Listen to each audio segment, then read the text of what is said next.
Hello, hello! Alors, cette vidéo, elle a pour but de compléter un petit peu ce qui avait déjà été dit par rapport donc aux émotions.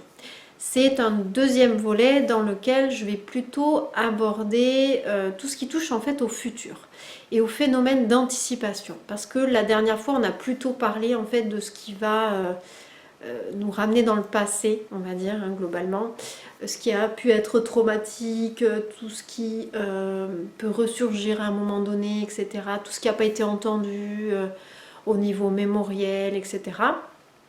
Et là, on va parler plutôt du futur, c'est-à-dire comment fait-on, en fait, pour être à l'écoute de ce qui a peur, parce que là, il s'agit plutôt de peur, d'accord, par rapport à ce qui va être dans notre vie. Comment restaurer en fait une attitude de confiance vis-à-vis de ce qui l'adviendra, de cette vie, de nous-mêmes, etc. En s'en remettant à plus grand que soi, en s'en remettant au divin. Il ne peut y avoir de confiance durable et suffisamment puissante pour nous permettre de calmer nos peurs que s'il y a une confiance de plus en plus intégrée, de plus en plus incarnée, de plus en plus sereine vis-à-vis de ce qui est. La vie ne nous veut pas du mal. C'est tellement important de le comprendre. La vie ne nous veut pas de mal.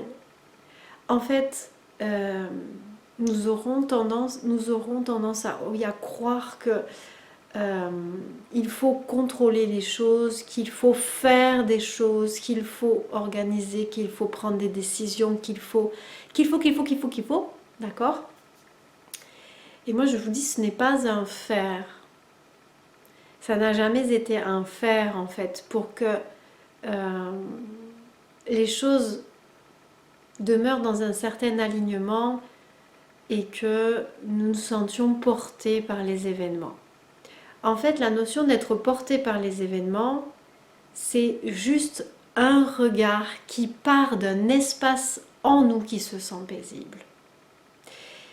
Si je suis pas en phase, si je suis préoccupée, si j'ai peur, si je pense à des choses qui me préoccupent, je ne suis pas alignée. Ce n'est pas possible en fait. Et dans ce manque d'alignement, je vais voir la vie d'une certaine manière. C'est pas la vie qui change. C'est une fausse croyance. C'est une impression que c'est la vie qui change. Mais non, en fait, c'est depuis quel espace en fait je regarde ce qui est là. Si je pars de cette confiance en fait dans la vie, dans le fait que la vie est à mon service, est au service en fait de tout un chacun, et non pas que la vie cherche à me nuire, ça change tout en fait. Ça change tout. Donc l'invitation, elle est à fonctionner de plus en plus. Je dis pas que tout le temps, forcément, il y a des moments où on est où quelque chose en fait vient accrocher et où il y a une émotion qui est là. Et en fait, il n'y a pas de problème fondamental avec ça. Je crois déjà en avoir parlé dans l'autre vidéo. Une émotion, elle n'est pas problématique en soi. Elle vient juste nous dire qu'il y a quelque chose en nous qui accroche. Mais il n'y a pas de problème en fait avec ça. Le truc, c'est que en prenant conscience que nous ne sommes pas le problème, ou nous ne sommes pas l'ego qui a créé le problème, ou nous ne sommes pas le personnage qui a l'impression d'avoir des problèmes, mais plutôt cette conscience antérieure en fait à ce personnage qui est en capacité d'être avec, d'écouter, d'accueillir en fait ce qui est là, émotionnellement, mentalement, etc., à partir du moment où on est capable de ce retour à soi avec un grand S, ce retour à notre essence, à notre être profond, en se détachant en fait peu à peu de ce qui est là, émotionnellement, mentalement, en fait à tous les niveaux, plus on sera capable en fait d'être en confiance de ce qui est là. Parce que il y a moins ce sentiment du coup de séparation, il y a moins cette impression d'adversité, de lutte, de besoin de contrôle, etc. Tout ça, ça va ensemble en fait. Mais si je décolle en fait mon regard de ce qui se passe, que j'arrive à ce recul, eh ben nécessairement en fait ce que je regarde a plus d'amplitude, est plus beau, plus lumineux, prend une autre forme, n'est plus en fait ce que je croyais que c'était. Et c'est fou comme la situation en fait peut être regardée d'une manière différente. Je prends un exemple, mais vous êtes en conflit avec quelqu'un. Vous pouvez en fait dire bah ouais mais l'autre il est ceci, il est cela, donc jouer en fait le jeu de l'ego qui va chercher le coupable à l'extérieur et qui se remet pas en cause et qui cherche pas des réponses en lui-même. Vous pouvez jouer à ça, mais vous tournerez en boucle longtemps puisqu'en fait l'invitation de la vie n'est pas entendue en fait. Ou alors vous pouvez envisager la vie différemment, qui consiste à voir que la situation qui est là, elle vient vous raconter quelque chose. Elle vient vous dire que quelque chose a besoin d'être regardé et que pour résoudre ce qui est là, ça sert à rien de chercher un coupable. Ça sert à rien en fait de croire que le problème est à l'extérieur. Parce que le problème n'a jamais été à l'extérieur. Le problème, il est toujours là, à l'intérieur. Toujours. Le monde est toujours un fabuleux, merveilleux, incroyable miroir de ce que nous sommes. Et s'il y a quelque chose qui accroche dehors, alors allons regarder.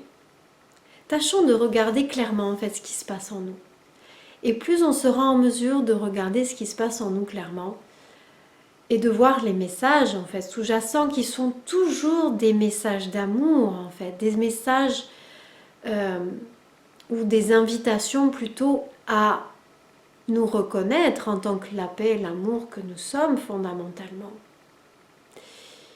Et dans cette invitation à nous reconnaître en tant que cela, c'est aussi avoir ces espaces encore étriqués, encore engoncés dans des fausses croyances, dans des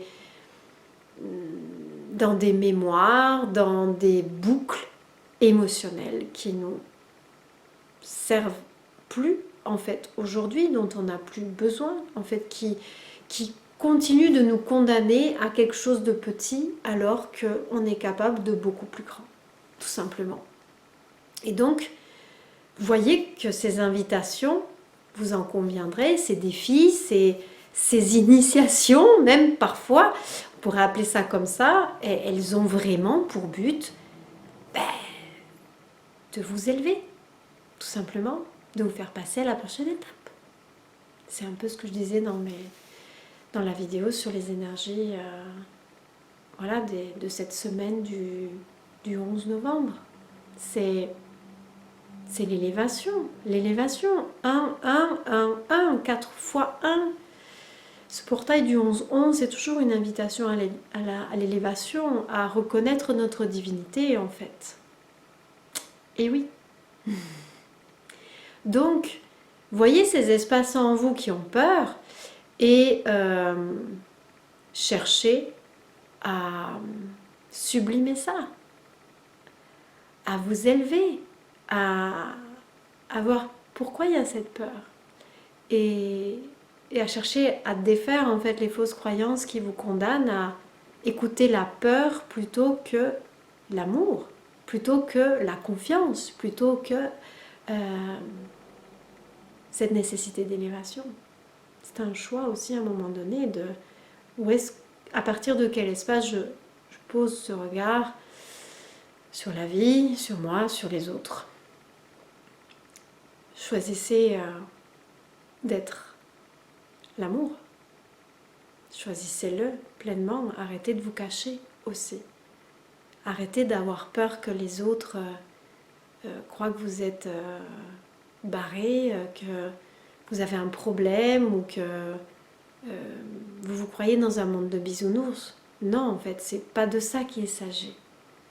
C'est le message du Christ aussi, ça. C'est vraiment ça. Voilà. Alors, je vous dis une belle réflexion là-dessus et puis à très vite. Ciao.